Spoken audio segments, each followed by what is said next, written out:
Good morning, बच्चों.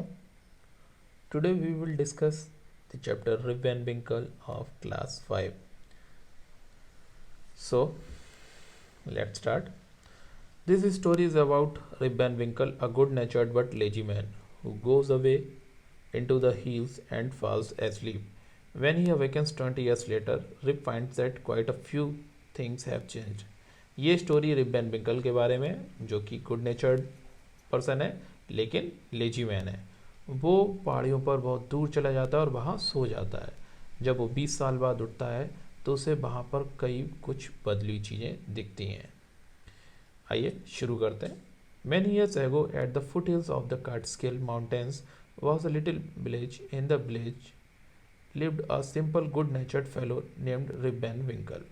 कई साल पहले फुट स्किल यानी छोटी छोटी पहाड़ी कार्ट स्किल माउंटेन के पास एक छोटा सा गांव था, जहां पर एक सिंपल और गुड नेचर अच्छे नेचर का व्यक्ति नाम रिप वैन विंकल था, वो रहता था.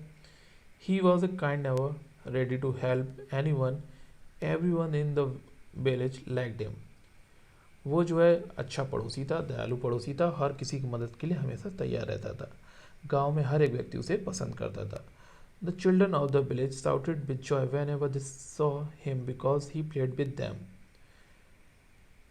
गांव के जो बच्चे थे उसे देखकर खुशी से चिल्लाते थे जब भी वो उसे देखते थे, क्योंकि वो उन लोगों के साथ खेलता था. He taught them to fly kites and shoot marbles and told them long stories. वो उन्हें पतंग उड़ाना सिखाता था, मार्बल शूट करना सिखाता था और साथ ही साथ कई लंबी लंबी कहानियाँ भी बताता था. The only problem with Rip was that he was very lazy. उसके साथ केवल एक समस्या थी कि वो बहुत ज़्यादा आलसी था, बहुत ज़्यादा लेजी था.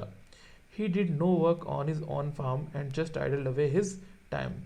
वो अपने खेत व फार्म पर कोई काम नहीं करता था, बस अपने टाइम को वेस्ट करता था, बर्बाद करता था. His fences were falling to pieces. His cow was going ashtray.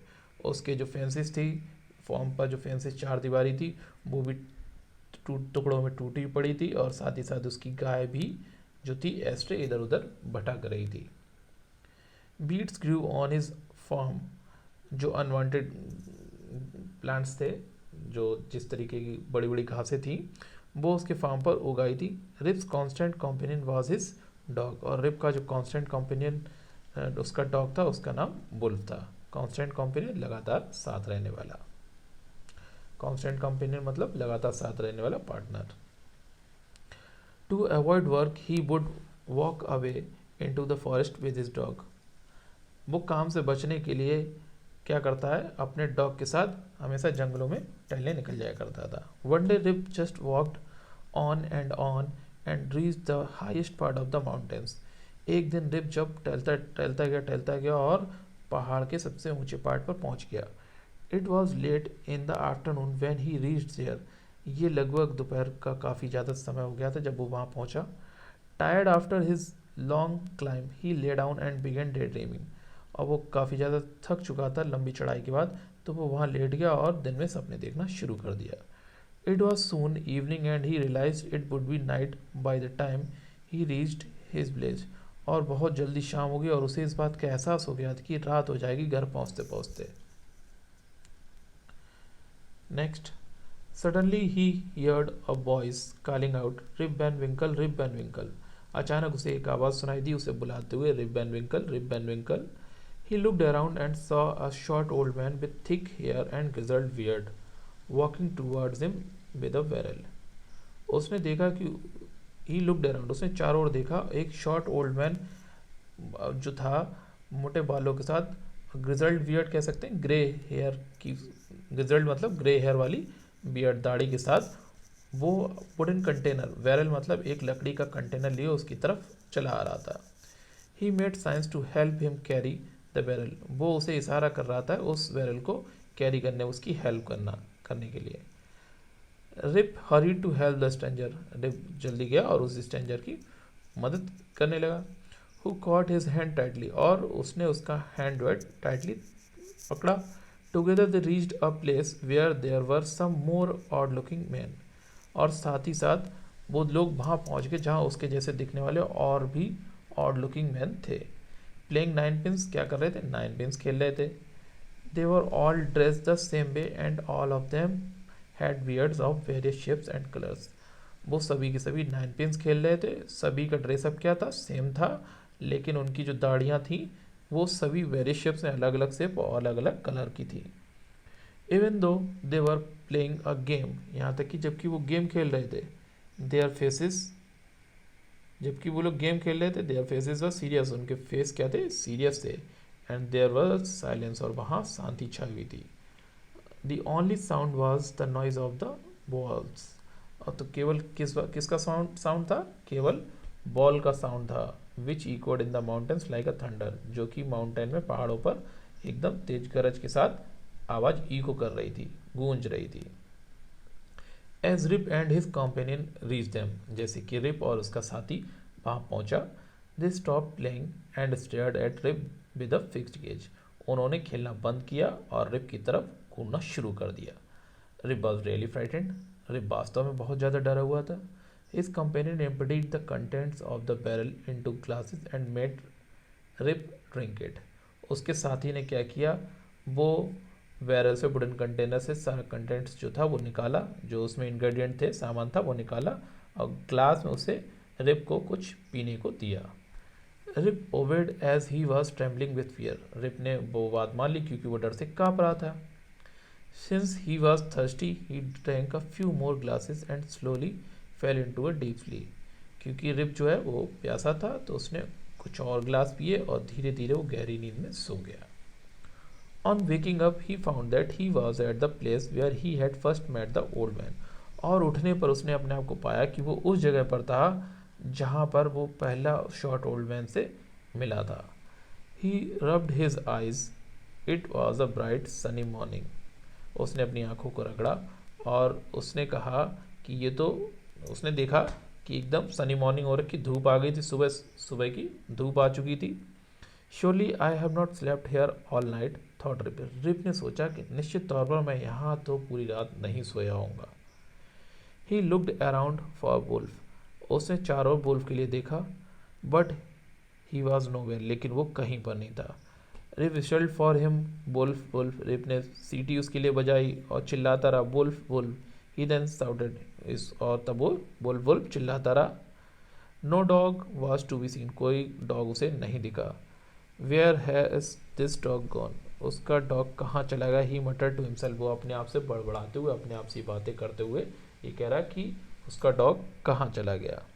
He began to descend the mountain to go back to his village, तब उसने क्या किया, अपने गांव वापस जाने के लिए नीचे, माउंटेन्स नीचे उतरना शुरू किया। As he neared the village, he met a number of people, but he did not know any of them. और जैसे ही वो गांव के नज़दीक पहुंचा, वहाँ पर कई सारे लोग मिले, लेकिन उनमें से किसी को वो, he did not know any of them, उनमें से किसी को वो नहीं जानता था। The villagers also stared at him equally surprised, और साथ ही साथ गांव वाले भी उसको बिल्कुल एकटक होकर देख रहे थे, घूर रहे थे, बिल्कुल उसी के जैसे इक्वली सरप्राइज थे, वो भी उसे नहीं पहचान पा रहे थे। Who is this man, said बन, उनमें से एक ने कहा, ये आदमी कौन है। I have never seen him before, said another, तो दूसरे ने कहा, मैंने इसे आज तक इससे पहले इसे नहीं देखा है। Look at his long white beard and his wrinkled face, लोगों ने उसको कहा कि देखो इसकी लंबी सफ़ेद दाढ़ी देखो और इसके रिंकल्ड फेस देखो, झुर्रियोंदार चेहरा देखो। On hearing this, Rip stroked his chin and to his astonishment, और ये बात को सुनकर रिप ने अपने चिन, अपनी थोड़ी को सहलाया, स्ट्रोक मतलब अपनी थोड़ी को सहलाया, और वो एस्टोनिशमेंट, सरप्राइज हो गया, बहुत चक्का हो गया। He found his beard had grown a foot long and it was all white, उसने ये पाया कि उसकी जो बियर्ड थी, दाढ़ी थी, वो बहुत लंबी हो गई थी और सारी की सारी सफ़ेद थी। An old women walked up to him and looked at his face for a moment, और एक बूढ़ी औरत उसके पास आई और उसके चेहरे को कुछ क्षण के लिए, कुछ मोमेंट के लिए देखा। देन सी एक्सक्लेम्ड, तब वो सरप्राइज होकर चिल्लाई, इट इज़ रिप वैन विंकल, ये तो रिप वैन विंकल है। वेलकम होम अगेन, घर में दोबारा वापसी के लिए वेलकम। ओल्ड नेवर, पुराने पड़ोसी। Where have you been these 20 long years, तुम इतने 20 सालों से कहाँ थे। आइए इसके न्यू वर्ड जानते हैं। बच्चों यहाँ दे रखा है, circle the correct meaning of the given words, you may need to use the dictionary। तो आप इसमें क्या कर सकते हैं, जो भी इसका सुटेबल वर्ड होगा उस पर आपको सर्किल करना होगा। जैसे मैंने अभी इसमें आपको बताया आइडल डे का मतलब क्या था, कि टाइम को वेस्ट कर रहा था, तो इसका क्या होगा, वेस्टेड। कांस्टेंट का क्या बताया था, कांस्टेंट लगातार। कांस्टेंट कंपेनियन मैंने बताया था ना, लगातार साथ रहने वाला। तो और कांस्टेंट के लिए यहाँ क्या यूज होगा, स्टडी। नेक्स्ट, कंपेनियन का मतलब मैंने क्या बताया, ये पार्टनर। कंपेनियन मतलब साथी, पार्टनर। रियलाइज का मतलब उसको एहसास हो गया, वो समझ गया, टू अंडरस्टैंड। रियलाइज मतलब टू अंडरस्टैंड। डिसेंड मतलब डिसेंडिंग ऑर्डर से ही, डिसेंड मतलब टू मूव डाउन, नीचे आना, तो टू मूव डाउन। वेरल का मतलब वुडन कंटेनर, एक लकड़ी का कंटेनर। बैरल का मतलब हो गया वुडन कंटेनर। कंटेंट्स मतलब इंग्रेडिएंट्स, कंटेंट्स का यहाँ पे क्या होगा, ingredients. Okay, next, match the words in the box with their meanings, you may take the help of dictionary. यहाँ पर आपको कुछ वर्ड, यहाँ पर एक्सप्लेनेशन किसी वर्ड, सभी वर्ड्स का दे रखा, तो किस वर्ड के लिए कौन सा एक्सप्लेनेशन दिया है आपको उसके सामने लिखना है। Near the lower part of mountain, mountain के लोअर पार्ट को क्या कहा जाता है, फुटहिल्स। क्या होगा, फुटहिल्स। विद ग्रे हेयर का मैंने क्या बताया था, ग्रिजल्ड। विद ग्रे हेयर क्या हो गया, ग्रिजल्ड। टू रब जेंटली क्या बताया था, उसने अपनी चिन को स्ट्रोक क्या किया था, हल्के से सहलाया था, तो इसका क्या बताया, स्ट्रोक्ड। टू रब जेंटली के लिए क्या आएगा, stroked. To be very surprised, to be very surprised के लिए क्या आएगा, एस्टोनिस्ड। एस्टोनिस्ड का मतलब क्या होगा, to be very surprised. Known to you, जो आपको कोई जानता है, परिचित है, तो इसके लिए क्या आएगा, फैमिलियर। नोन टू यू के लिए क्या करेंगे, familiar. Okay, next, say whether the following sentences are true और फॉल्स। इसमें ट्रू फॉल्स आपको फाइंड आउट करने हैं। Rip was kind to children, is it true और फॉल्स, यस, वो बच्चों के लिए काइंड था, बिल्कुल सही है, ये ट्रू होगा। Rip was a hard working man, नहीं, बहुत ज़्यादा लेजी था, हार्ड वर्किंग नहीं था, तो ये फॉल्स होगा। Okay, next,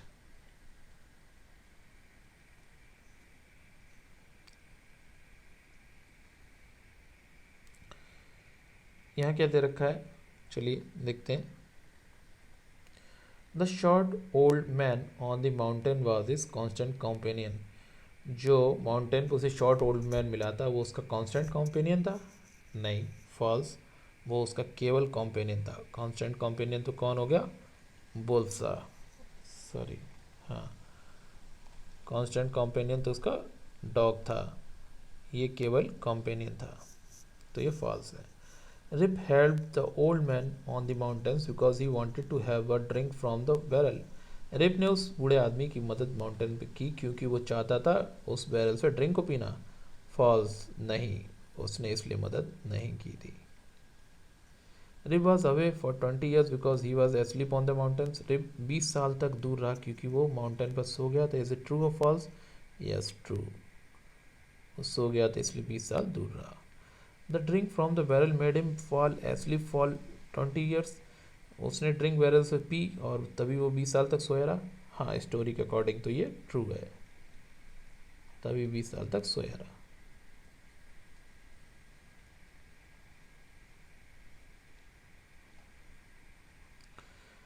Nobody recognized Rip when he came back because he had reached the wrong village. कोई उसे नहीं पहचान पाया रिप को क्योंकि वो गलत गांव पहुंच गया। इज इट ट्रू और फॉल्स, फॉल्स, गांव तो सही पहुंचा था लेकिन 20 साल बाद पहुंचा था। Okay, next, complete the following sentences. Rip's village was, Rip का गांव कहाँ पर था, तो रिप का गांव यहाँ पर देखिए कहाँ पर था, ये देखिए आप यहाँ पैसे से निकाल सकते हैं। रिप्स विलेज वाज, एक मिनट, कहाँ पर था, at the foot is hills of the Catskill mountains. तो इसमें आप क्या लिखेंगे, at the foot hills of the Catskill mountains. Next question क्या है? नेक्स्ट क्वेश्चन है आपका, the children of the village loved him because, जो गांव के बच्चे थे वो उससे प्यार करते थे, क्यों? क्योंकि वो उन लोगों के साथ खेलता था, है ना? तो इसका क्या जवाब होगा? गांव के बच्चे उसे प्यार करते थे, क्यों? क्योंकि रिप उनके साथ खेलता था और उन्हें पतंग उड़ाना सिखाता था। बिकॉज, यहाँ से आएगा बिकॉज, जस्ट 1 मिनट, सेकंड आप लिखेंगे, because he played with them, he taught them to fly kites and shoot marbles. गांव के बच्चे उसे पसंद करते थे क्योंकि वो उनके साथ खेलता था और उन्हें पतंग उड़ाना और मार्बल शूट करना सिखाता था। नेक्स्ट क्या है? नेक्स्ट दे रखा है, वाज इज कॉन्स्टेंट कंपेनियन। तो कौन उसका कॉन्स्टेंट कंपेनियन था? वुल्फ, उसका डॉग, हिज डॉग। तो यहाँ पे क्या आना चाहिए? यहाँ क्या आना चाहिए? His dog, his dog, his dog named Wolf was his constant companion,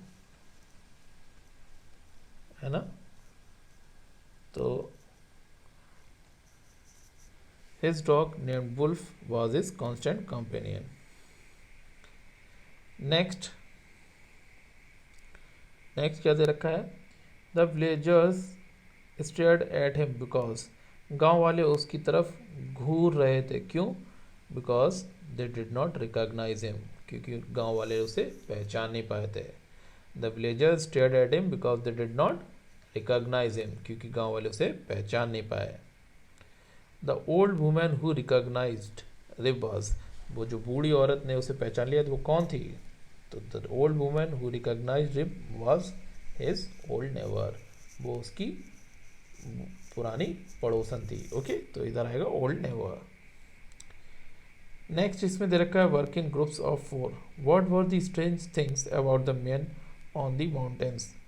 पहाड़, माउंटेन्स पर जो strange things about the man, जो वो शॉर्ट ओल्ड मैन मिले थे उनमें क्या स्ट्रेंज चीज़ें थी, वो 4 सेंटेंस आप इसमें लिख सकते हैं। तो आइए स्टोरी में देखते हैं, आपको यहाँ से पता चल जाएगा ये शॉर्ट ओल्ड मैन जो मिले थे उनमें क्या अलग बातें थी। 4 सेंटेंस आप इससे लिख सकते हैं। तो सबसे पहले हाँ, सबसे पहले आप सेंटेंस एक लिख सकते हैं, जस्ट 1 मिनट। सबसे पहला, they were all dress the same way, कि सबका ड्रेसअप क्या था? एक जैसा था।